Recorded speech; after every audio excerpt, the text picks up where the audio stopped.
गणानान्त्वा गणपतिगुं हवामहे कविं कवीनामुपमश्रवस्तमं ज्येष्ठराजं ब्रह्मणां ब्रह्मणस्पत आनशृण्वन्नोतिभिः सीदसादनं प्रणो देवी सरस्वती वाजेभिर्वाजिनीवती धीनामवित्र्यवतु गणेशाय नमः सरस्वत्यै नमः श्री गुरुभ्यो नमः हरिः ओम।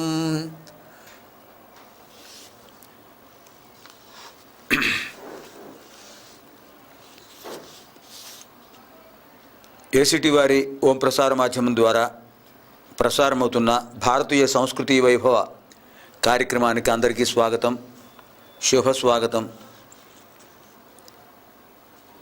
ప్రతి ఆదివారం వస్తున్నటువంటి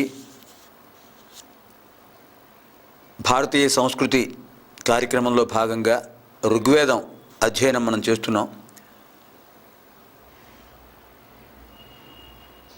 ఈ ఋగ్వేదంలో అష్టవసువులు,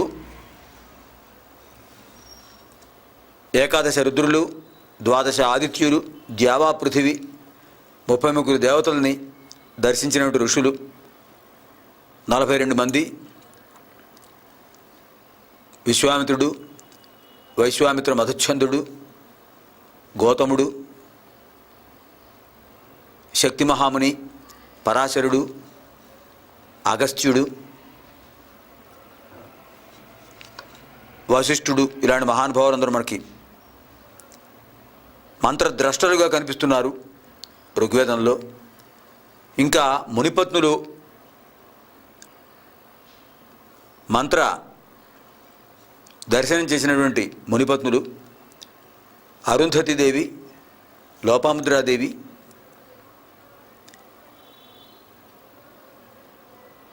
అలాగే వాగ్రూపిణీదేవి, ఇలాంటి మునిపత్నులు కూడా మంత్ర దర్శనం చేసినటువంటి ధన్యజీవులు వాళ్ళు దర్శించిన మంత్రాల్లో మనం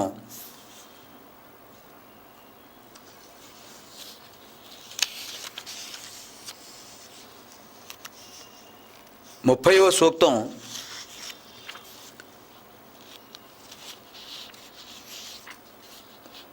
మనం ప్రారంభిస్తున్నాం. గృత్స్నమధుడు అనే మహర్షి దర్శించినటువంటి మంత్రాలు 4వ అనువాకం. 4వ అనువాకంలో 30వ సూక్తం నుంచి 34వ సూక్తం వరకు కూడా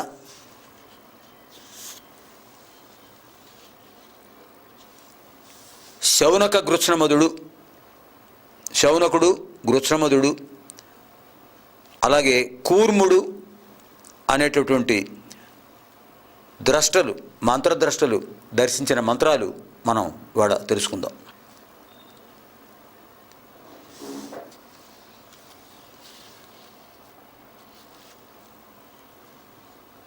ఇందులో గృత్స్నమధుడు దర్శించిన మంత్రాల్లో రుద్రదేవతా మంత్రం, ఆయన దర్శించిన మంత్రం. ఆర్ద్రా నక్షత్రానికి సంకేతం రుద్రుడు. అటువంటి రుద్రుడి యొక్క విశేషాలను ఇక్కడ తెలియజేస్తున్నారు. విద్యారణ్య స్వాముల వారు ఇక్కడ వ్యాఖ్యానంలో మనకు మరికొన్ని విశేషాలు తెలియజేస్తున్నారు. మహానుభావ, రుద్రదేవ, రౌద్రం కలిగినటువంటి వాడి మహానుభావుడు నువ్వు. రౌద్రం కలిగిన నీ యొక్క స్వరూపాన్ని దుష్ట శిక్షణకు ఉపయోగించాలి.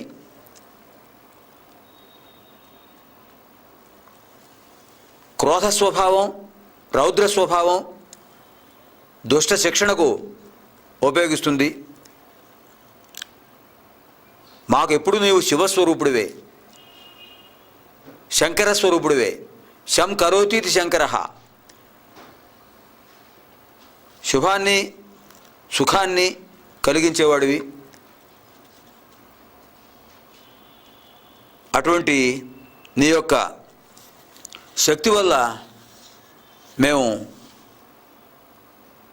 యజ్ఞాలు, యాగాలు, హోమాలు ఇవన్నీ కూడా నిర్వర్తిస్తున్నాము.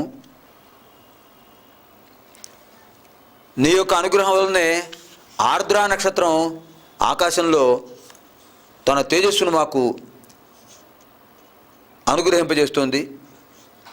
అభీష్ట వరదుడివి నువ్వు, దీప్తిమంతుడివి, సర్వజ్ఞుడివి. మా ఆహ్వానాన్ని అంగీకరించి ఈ వేదిక మీదకి వచ్చి ఈ దర్భాసనం మీద కూర్చో నువ్వు ఆసీనుడివి అయి మాకు మీ యొక్క అనుగ్రహాన్ని వర్షింపచేయి స్వామి. ఏకం సత్ విప్రా బహుధా వదంతి. రుద్రుడైనా, శివుడైనా, శంకరుడైనా, కైలాసపతివైనా, నందివాహనుడివైనా, భర్గుడివైనా అన్నీ నీవే గనుక ఓ మహానుభావ, నీ యొక్క అనుగ్రహం వల్లనే మేము ఈ లోకంలో సుఖాన్ని, సంతోషాన్ని పొందుతున్నాము. తత్పురుషాయ విద్మహే మహాదేవాయ ధీమహి తన్నో రుద్ర ప్రచోదయాత్ అనే మంత్రాన్ని ఇక్కడ రుద్రగాయత్రి, ఆ రుద్రగాయత్రిని ఇక్కడ వ్యాఖ్యాతలు జ్ఞాపకం చేస్తున్నారు. ఓం తత్పురుషాయ విద్మహే మహాదేవాయ ధీమహి తన్నో రుద్ర ప్రచోదయాత్. తత్పురుషాయ విద్మహే, ఆ పరమపురుషుడు, పరమాత్మ, ఆ పరమేశ్వరుడు సర్వజ్ఞుడు, సర్వశక్తిమంతుడు, సర్వవ్యాపకుడు అని విద్మహే తెలుసుకున్నాను. మహాదేవాయ ధీమహి, మహత్తుతో కలిగినటువంటి దివ్యత్వాన్ని, మహద్దివ్యత్వాన్ని, మహాదైవత్వాన్ని కలిగిన ఆ రుద్రుడు, ఆ పరమేశ్వరుడు ధీమహి మా యొక్క బుద్ధిని వికసింపచేయాలి. ఆయన మహాదేవుడు అనేటువంటి భావన నాకు కలిగింది. అది ధీమహి. తన్నో రుద్ర ప్రచోదయాత్. ఆ రుద్రుడు నాకు రక్షణ కలగజేయాలి, మార్గదర్శనం కలగజేయాలి, నాకు ప్రచోదనం కలగజేయాలి. అది రుద్రగాయత్రి. గాయత్రి ఛందస్సులో ఉన్నటువంటి రుద్రదేవత ఆరాధన మంత్రం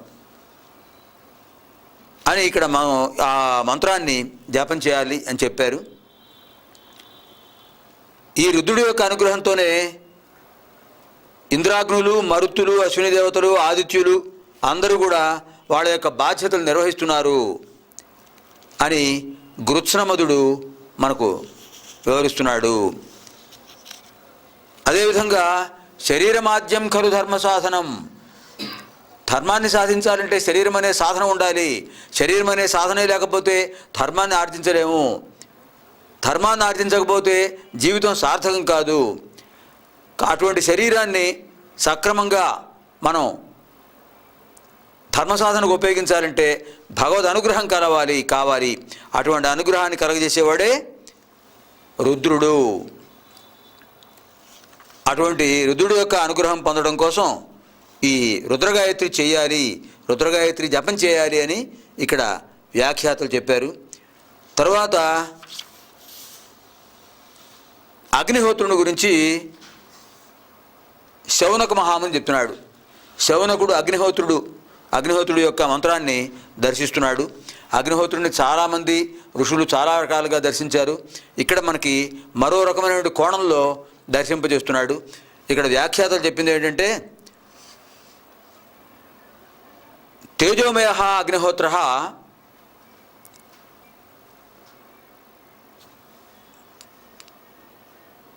ప్రకృతి పరమేశ్వర అనుగ్రహదాయక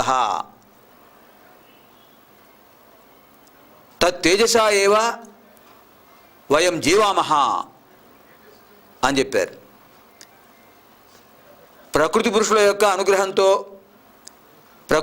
యొక్క అనుగ్రహాన్ని మనం కలగజేయడం కోసం అగ్నిహోత్రుడు తేజో రూపంలో మనకు కనిపిస్తున్నాడు. ఆ తేజస్సు వల్లనే మనం జీవిస్తున్నాము అని చెప్తున్నారు. మనం ఉషోదయానికి ముందే లేస్తున్నాం. లేవగానే ఆ వెలుగులో ఆ భగవంతుడిని దర్శిస్తున్నాం, తేజోరూపుని దర్శిస్తున్నాం.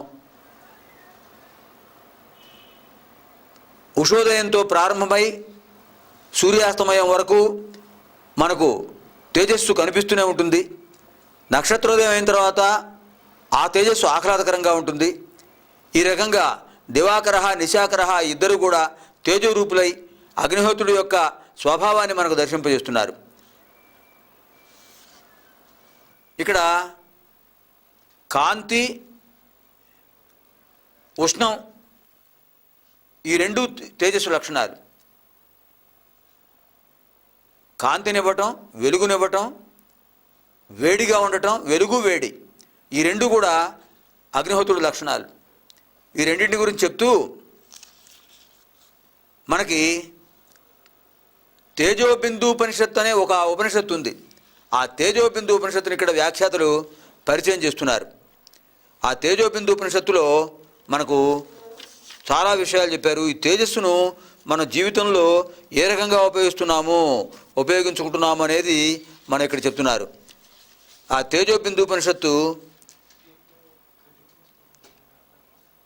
దాని గురించి చెప్పినటువంటి ఋషి వామదేవుడు అనేటువంటి ఋషి, అలాగే జమదగ్ని మహర్షి కూడా తేజోబిందు ఉపనిషత్తు గురించి, ఆ తేజోబిందు ఉపనిషత్తులో ఉన్న వివరాలు మనకి చెప్పారు. ఆ విషయాలు మనం ఇక్కడ తెలుసుకుందాం. నాదబిందు ఉపనిషత్తు, తేజోబిందు ఉపనిషత్తు, అమృత బిందు ఉపనిషత్తు ఈ మూడు కూడా మన జీవితానికి ఉపయోగించే ఉపనిషత్తులు. ఈ తేజోబిందు ఉపనిషత్తులో వాళ్ళు చెప్పింది ఏంటంటే, ఏ తేజస్సుతో అయితే మనం జీవిస్తున్నామో ఆ తేజస్సును మనం ఆరాధించాలి, ఆ తేజస్సు యొక్క అనుగ్రహంతోనే మనం ప్రతి క్షణం జీవిస్తాము అని చెప్పారు.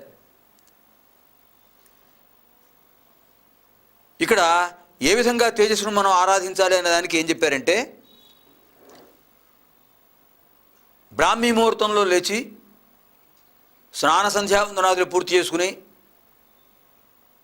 దర్భాసనం మీద కూర్చుని దీపారాధన చేయాలి. ఆ దీపారాధన చేసేటప్పుడు 2 కుందుల్లో దీపారాధన చేసినట్లయితే రెండిట్లోనూ 2 ఒత్తులు వేయాలి. ఒకే కుంది కనుక మనం ఉపయోగించినట్లయితే ఆ ఒక కుందిలో 3 ఒత్తులు వేయాలి. త్రివర్తి సంయుక్తం సాధ్యం త్రివర్తి సంయుక్తం వగ్నినాయోజితం పరం గృహాణమంగళం దీపం త్రైలోక్యేశనమోస్తుతే. సాధ్యం త్రివర్తి సంయుక్తం. ఆజ్యం అంటే నెయ్యి, ఆవు నేతితో దీపారాధన చేయాలట. ఇక్కడ వ్యాఖ్యాతలు ఏం చెప్పారంటే, ఆవు నేతితో దీపారాధన చేయడం వల్ల ఆయురారోగ్య భాగ్యాలు కలుగుతాయి. నువ్వుల నూనెతో దీపారాధన చేయడం వల్ల గ్రహదోషాలు నశిస్తాయి, గ్రహదోషాలు తొలగిపోతాయి. ఎందుకు? నువ్వుల నూనె శనైశ్వరుడి యొక్క సంకేతం. ఆవు సర్వదేవతా నిలయం, సమస్త దేవతల అనుగ్రహం కలుగుతుంది ఈ ఆవు నేతితో దీపారాధన చేయడం వల్ల. ఆయురారోగ్య భాగ్యాలు కలుగుతాయి. ఈ విధంగా 3 త్రిశక్తి స్వరూపంగాను త్రిమూర్తి స్వరూపంగాను 3 వర్తులు వేసినట్లయితే, వర్తి అంటారు సంస్కృతంలో, తెలుగులో వత్తి అంటాం. ఆవునేతితో ఆ కుందిలో ఆవునేతిని పోసి ఆవునేతిలో 3 వర్తుల్ని కూడా రంగరించి వాటిని ఆరాధించినట్లయితే, దీపారాధన చేసినట్లయితే సమస్త శుభాలు కలుగుతాయి, ఆయురారోగ్య భాగ్యాలు కలుగుతాయి. ఆ విధంగా తేజస్సును 3 రూపాల్లో చూస్తున్నాం. ఈ 3 రూపాలు ఏమిటి? సోమ సూర్యాగ్నిలోచనుడి యొక్క స్వభావం ఇది. ఎవరండి సోమ సూర్యాగ్నిలోచన? సోమ సూర్య అగ్నిలోచన. సోమ అంటే చంద్రుడు, సూర్య అంటే సూర్యుడు, మధ్యలో అగ్నినేత్రం పరమశివుడు, త్రినేత్రుడు.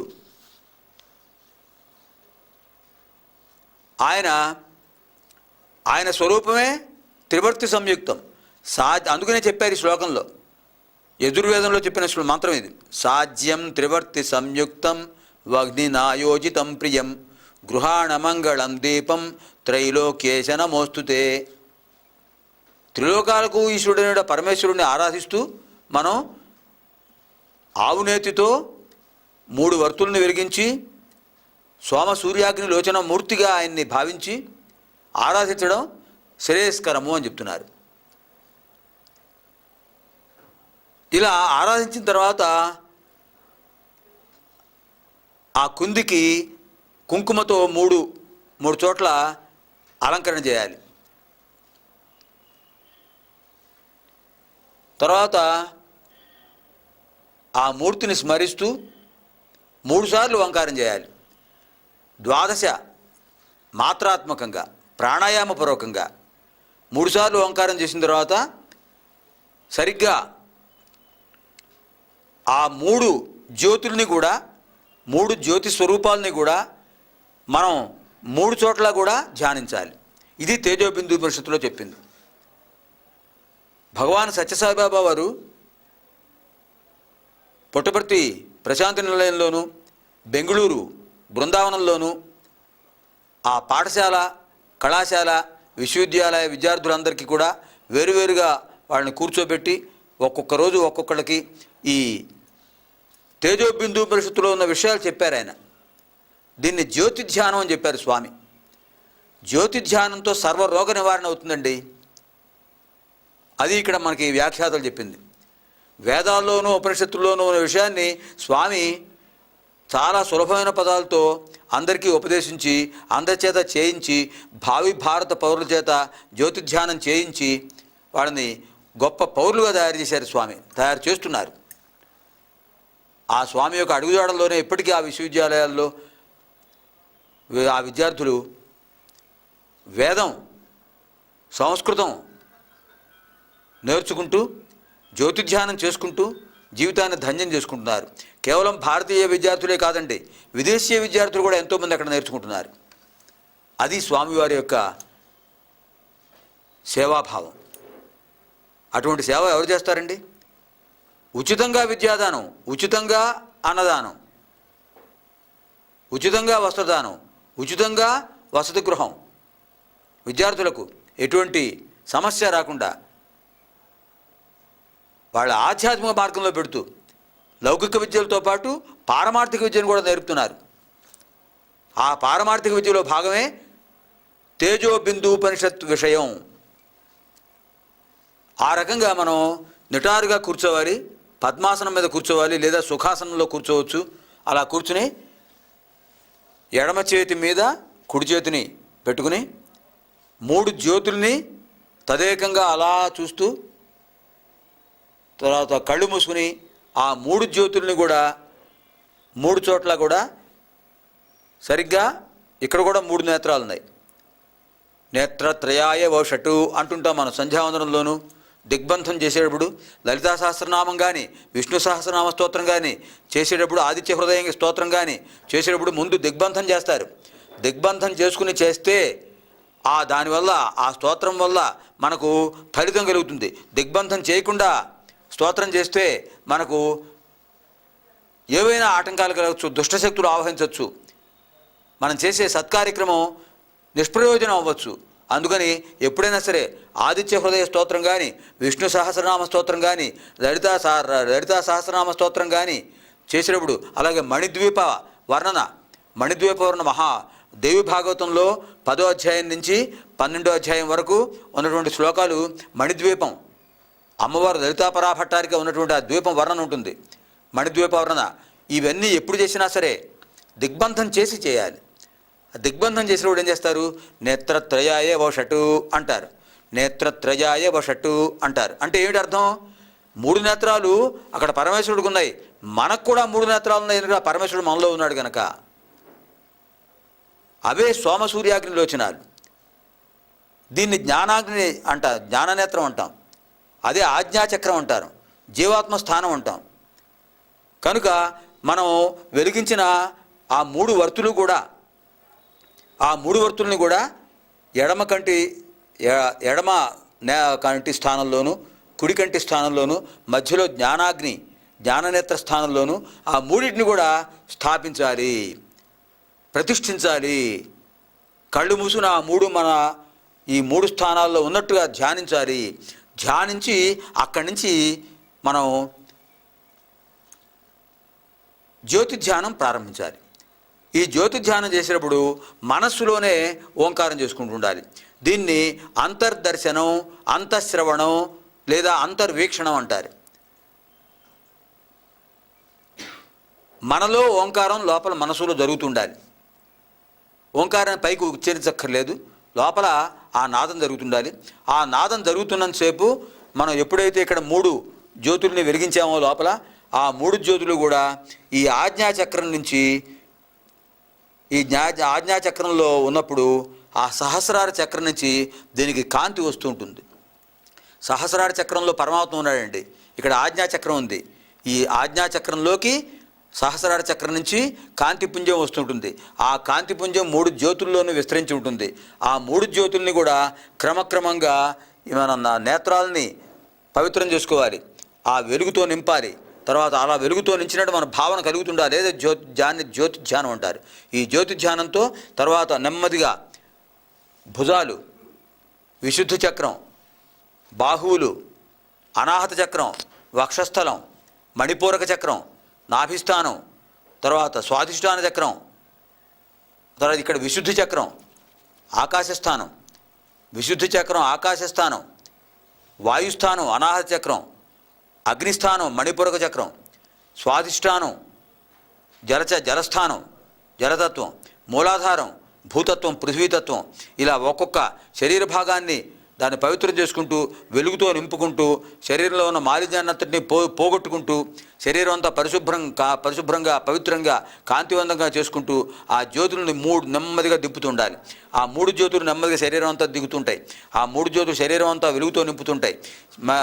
తర్వాత నాభిస్థానం, ఆ కింద ఉన్నటువంటి ఆ ఉదరస్థానం, ఇక్కడ ఊపిరితిత్తులు, గుండె, వీటిని పవిత్రం చేయాలి.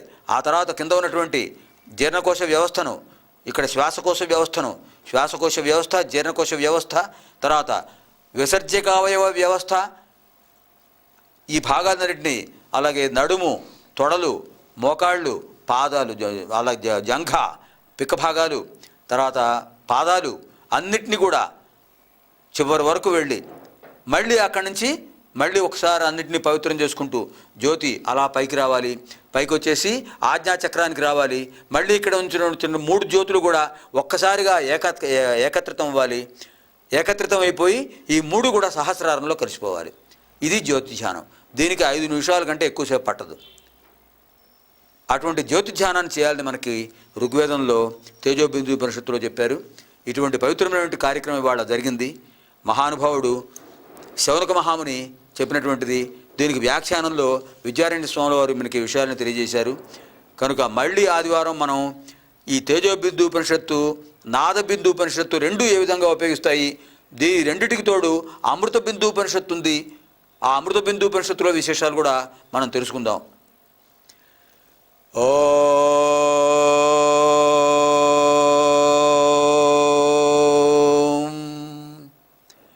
సహనావతు సహనౌ భునక్తు సహ వీర్యం కరవావహై తేజస్వినావధీతమస్తు మా విద్విషావహై.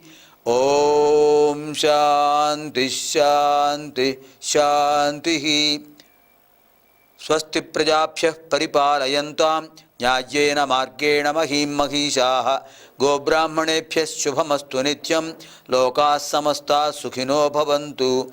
అసతో మా సద్గమయ తమసో మా జ్యోతిర్గమయ మృత్యోర్మా అమృతం గమయ. ఓం శాంతి శాంతి శాంతి. సాయిరామ్.